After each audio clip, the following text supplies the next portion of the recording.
उन्होंने तबाही मचा दी क्योंकि हिंदुस्तान बहुत गरीब ज़्यादा रेट है ये मोदी सरकार के डेट में।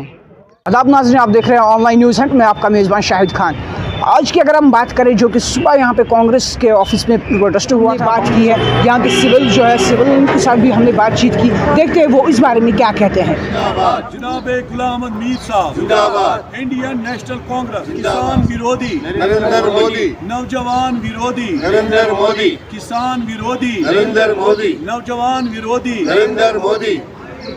मोदी सरकार ने, हमारी सरकार जो है कांग्रेस पार्टी, उन्होंने जब बरसरी इक़्तिदार थे हमने नक में चढ़ाया है। ये जो मोदी सरकार है उन्होंने तबाही मचा दी क्योंकि हिंदुस्तान बहुत गरीब हुआ है, ख़ासकर कश्मीर। उन्होंने पेट्रोल के दाम बहुत हाई किया है, बहुत ऊंची दाम पर पहुंचाया है। पेट्रोल, डीजल, गैस, जो कि एक गरीब है या जो कि एक मतलब कमाने वाला है वो भी अफोर्ड नहीं कर सकता है यह, बिकॉज आपके इतने हाइक हो गया इनका ये दाम कि इसको ये बर्दाश्त नहीं कर सकता है। दूसरी बात यह है अनएम्प्लॉयमेंट यहाँ इतनी है, बेरोज़गारी यहाँ इतनी है। बहुत पढ़े लिखे लड़के हैं, M.Com है, डॉक्टर है या इंजीनियर्स है, सड़कों पर घूम रहे हैं, इंजीनियर्स ऑटो चलाते हैं और बेरोज़गार घर में बैठे हैं। ये भी उन्हीं की कारस्तानी है। या डेली जैसे हमारे जो कि अभी तक रेगुलराइज नहीं हुए हैं। बार बार मोदी ने बोला कि हाँ मैं इस तारीख को करूँगा, इसको करूँगा, अब इनका उपाय करूँगा, इनका अभी नहीं हुआ है, अभी नहीं हुआ है। जो भी जिस डिपार्टमेंट में भी किसी को नहीं किया अभी रेगुलराइजेशन। अब महिलाओं की बात है, महिलाओं को उन्होंने जो इतने स्कीमें यहाँ निकलती हैं अपने को देते हैं, जो कि बीजेपी के साथ है उनको देते हैं। महिलाओं के लिए एक भी स्कीम उन्होंने नहीं निकाली है। यहाँ तो बेवा महिलाएं हैं या तो ये है बेचारे जो मरे हुए हैं, जो विधवा हो गए हैं, उनके लिए भी कुछ नहीं है। उनके जो पेंशन का केस अभी नहीं निकलता है, स्कीमें भेजी है वापस ली है। तो ये तो मोदी सरकार है।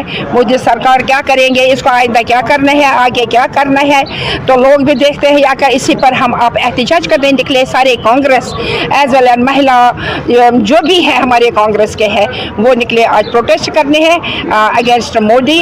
जो इतनी महंगाई, इतनी बेरोजगारी, इतनी मतलब यहाँ मारदार सारा कुछ, इसी पर हम आज निकलेंगे। मैं आपसे जानना चाहता हूँ क्योंकि जैसे कि अब प्रेजेंट गवर्नमेंट भाजपा की चल रही है और यहाँ पे भी उन्हीं की सरकार चल रही है। उनके बहुत सारे वादे थे 370 को लेकर कि वो जब उठेगा तो डिफरेंट एक इंफ्रास्ट्रक्चर खड़ा हो जाएगा, इन्वेस्टमेंट्स आ जाएंगी। तो as a citizen of India आप कैसे ओवरऑल सिनेरियो देखते हैं? भाजपा का जो काम है कश्मीर में खासकर वो कैसा चल रहा है? आपको कहने की ज़रूरत है नहीं, आपके सामने तो सारा आया है। 70 के बाद क्या हुआ, क्या नहीं हुआ, क्या महंगाई कम हो गई, क्या हालात ख़राब थे सही हो गई? मुझे नहीं लगता है कुछ है। अगर आप मुझसे पूछ रहे इस मामले को लेकर तो मैं इतना बताऊं कि बिल्कुल ज़ीरो पे जा रहे हैं। महंगाई की हालत ये है, ये हालत हो गई है कि सड़कों पे लोग परेशान हैं कि भाई पेट्रोल इतना ज़्यादा 10.5 रुपये इतना ज़्यादा चढ़ गया। अब लीजिए गैस को, मैं खुद एक महिला हूँ, जानती हूँ घर के हालात, हर एक की औरत की क्या प्रॉब्लम है। तो गैस का इतना चढ़ गया 250 रुपये।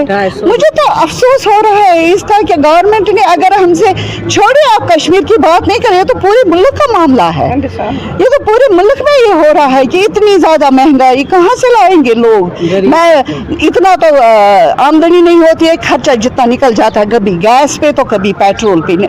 आप भी आए होंगे इधर अपने ऑफिस से, यहाँ जाहिर है आप भी सोचते होंगे कि बेहतर है कि पैदल ही जाए, कितना पेट्रोल और डालेंगे इस गाड़ी में। खैर जो भी है, मैंने एक नारा बनाया हुआ है अभी रिसेंटली, वो मैं आपको बताऊंगी।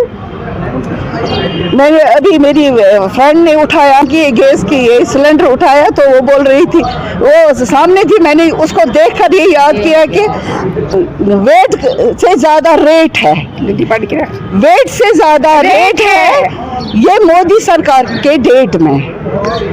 अगर आप पिछली सरकार देखोगे, हमारी जो UPA 1 और UPA 2 थी, उसके अंदर जो अब गैस के रेट को चेक करो, डीजल को करो, पेट्रोल को करो, खाने का तेल करो, सब्जियां करो, दालें करो, मतलब जो भी घर के अंदर जो भी सब्जी बनती है, जो सब्जी बनाने वाला गैस है, वो आप गाड़ी का पेट्रोल और डीजल, जब उस पर आप ये चीज़ सर करोगे, आपको पता चल जाएगा कि हमारे उस 10 साल में क्या रेट्स थी और आज इस 7 साल में रेटें कितनी बढ़ गई।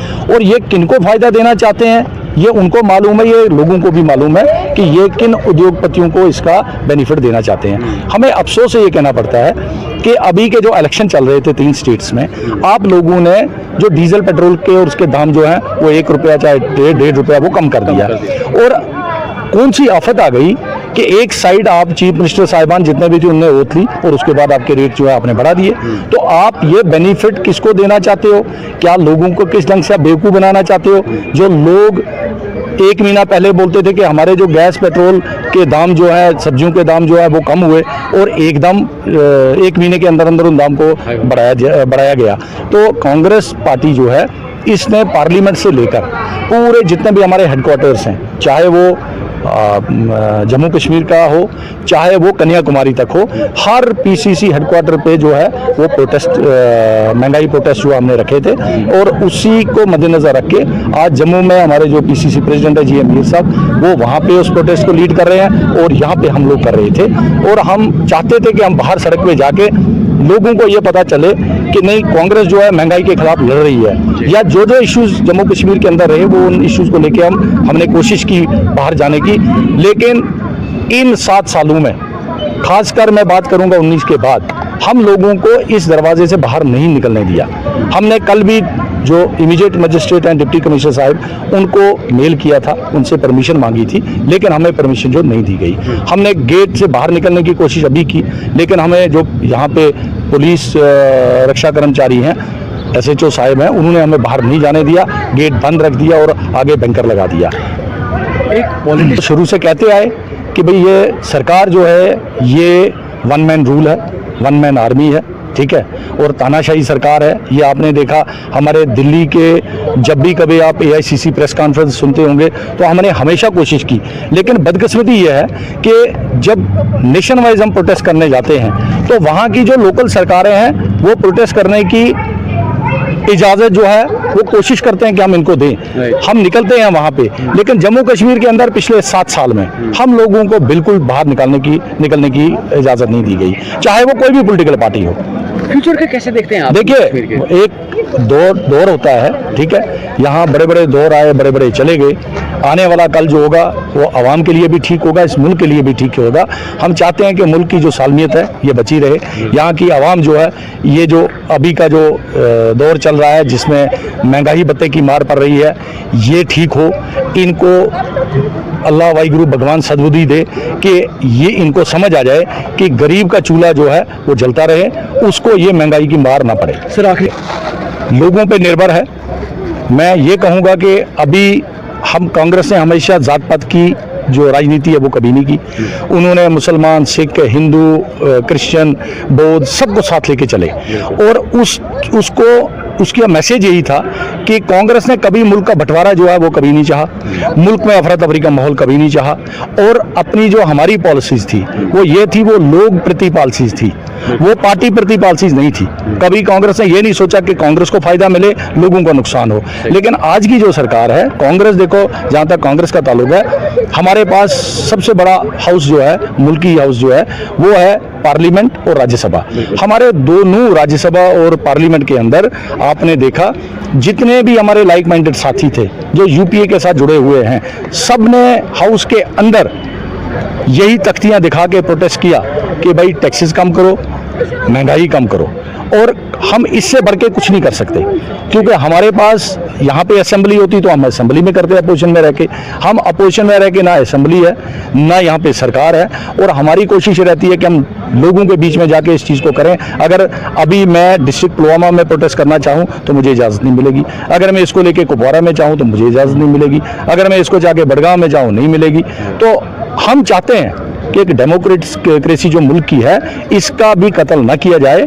जितनी भी पार्टीज हैं, चाहे कोई बड़ी पार्टी है, चाहे छोटी है, चाहे सत्ताधारी पार्टी है, सबको एक हक बनता है लोगों के बीच में जाके मसले मसाइल जो हैं उनके उजागर करना। उनका काम है, वो सरकार में है, उनको फायदा देना। जी, आपका नाम क्या है? मेरा नाम उरफाना। जी इरफाना जी, एक बात बताइए, जो कि दिन ब दिन पेट्रोल के दाम क्या लग रहा है आपको? देखिए, एक तरफ अगर हम इलेक्शंस की बात करें तो इलेक्शंस काफ़ी नज़दीक आने वाले हैं, और दूसरी तरफ अगर हम कीमतों की बात करें तो कहीं ना कहीं जो रेट्स हैं वो दिन ब दिन बढ़ती जा रही हैं। अगर रेट ऐसे ही बढ़ती रही तो हमें समझ नहीं आएगा कि इन्हें वोट कौन देगा, क्योंकि अगर भाजपा की सरकार ये दावा करती है कि वो कश्मीर के लिए कुछ ना कुछ कर रही है, वो हमेशा ये बात कहते हैं कि वो कश्मीरियों के लिए बने हैं, कश्मीरी उनके लिए बने हैं, लेकिन अगर हम पेट्रोल के दाम देखें, पर लीटर 100 रुपीज़ हो गया है। गैस के भी अगर हम बात करें तो 1050 रुपीज़ जो है वो पर एक सिलेंडर का हो गया है। तो काफ़ी कहीं ना कहीं सबको ये बात लग रही है और चुप भी रही है कि पेट्रोल के और गैस के या और बाकी सामान की बात करें तो वो दाम जो है वो दिन ब दिन बढ़ रहे हैं। लोगों को बहुत सी प्रॉब्लम्स को फेस करना पड़ता है, क्योंकि अगर हम एक गरीब की बात करें जो अचीव नहीं कर सकते, जिनके पास 2 वक्त की रोटी भी बहुत कम टाइम में उन्हें मिलती है, तो वो किस तरह से इतना सब कुछ परचेज़ कर पाएंगे। तो एडमिनिस्ट्रेशन से यही अपील रहेगी, एंड जो जिस सरकार ने ये लागू किया है उससे भी यही अपील रहेगी कि इन दामों को कम किया जाए, क्योंकि अगर आने वाले इलेक्शंस में उन्हें अपनी जगह बनानी है तो कहीं ना कहीं उन्हें लोगों के बारे में भी सोचना। कांग्रेस ऑफिस जो है उसमें वहाँ पे उनने प्रोटेस्ट भी किया था महंगाई पे, आपको क्या लग रहा है? देखिए, हम किसी पॉलिटिकल पार्टी की तो बात नहीं कर सकते, लेकिन अगर कांग्रेस ने प्रोटेस्ट किया तो शायद लोगों के माध्यम से या लोगों का ये कहना हो कि शायद वो वोटों के लिए ये सब कर रहे हो, लेकिन हम तो ऐसा बेसिकली कुछ कह नहीं सकते हैं। मगर अगर उन्होंने प्रोटेस्ट किया और अगर वो लोगों के बारे में सोच रहे हैं तो शायद कहीं ना कहीं जो कांग्रेस है वो ठीक है।